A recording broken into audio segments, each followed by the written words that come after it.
Sen хан айтыпты хан сайын мен батырға.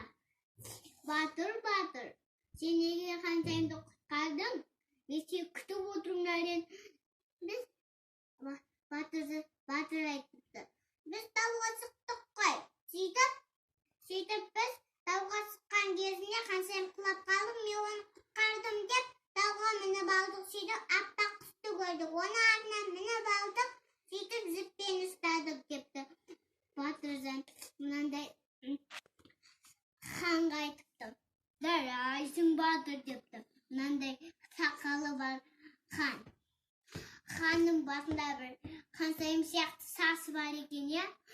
Хан сайын сияқты сасы болған кезде хан сайын оны сенің сасың бар ғой, қара, ұстап көр. Мен сасым бар ғой депті. Сөйтіп хан қашып кетіпті. Салбары түсіп кетіпті. Сөйтіп хан қашып кеткеннен хан сайын жігітке үйреніпті. Болды, ертең аяқталды.